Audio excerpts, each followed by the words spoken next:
OSIRIS-REx is NASA's first asteroid sample return mission. It launched in September 2016 on a journey to explore a near-Earth asteroid called Bennu. After arriving in 2018, OSIRIS-REx spent nearly 2 years orbiting Bennu, mapping and studying its rugged terrain before carrying out its primary science objective. On October 20th, 2020, the spacecraft ventured to a small crater in the asteroid's northern hemisphere.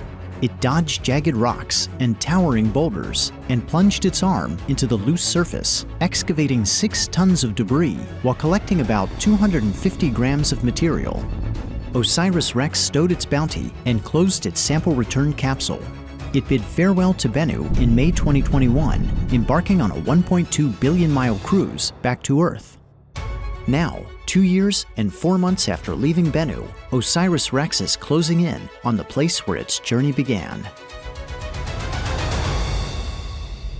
On September 24th, the spacecraft will approach to nearly 63,000 miles from Earth. It will power up and release its sample return capsule at 4:42 a.m. Mountain Time.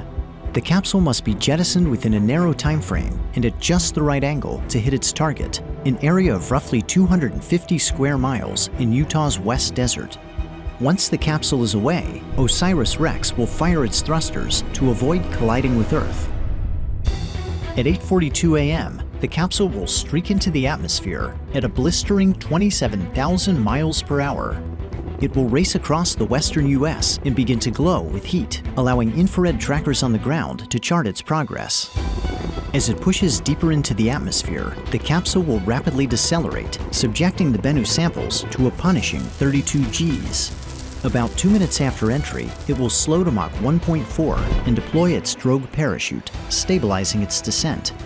The capsule will enter special use airspace at 8:46 a.m., almost 10 miles above the Department of Defense Utah Test and Training Range. Radar stations will lock on and track it to within 30 feet of its landing site. At 8:50 a.m., the capsule will extract and deploy its main parachute 1 mile above the ground. It will make its final descent at a leisurely 11 miles per hour, like a marathon runner savoring a victory lap, before touching down in the desert soil at 8:55. After ground teams retrieve the capsule, the Bennu samples will be taken to NASA's Johnson Space Center in Houston, Texas. The sample canister will be opened in the Astromaterials Acquisition and Curation Facility, and the samples will be curated, distributed, and studied for decades to come. Having delivered its cargo, the OSIRIS-REx spacecraft will depart Earth, but its journey will not quite be finished. In a daring encore, the renamed OSIRIS-APEX will enter an elliptical orbit of the Sun, repeatedly passing within the orbit of Venus and pushing the limits of its thermal design. Beginning in 2029, it will chase down and investigate Apophis, a 1,200-foot stony asteroid destined to make an exceptionally close flyby of Earth.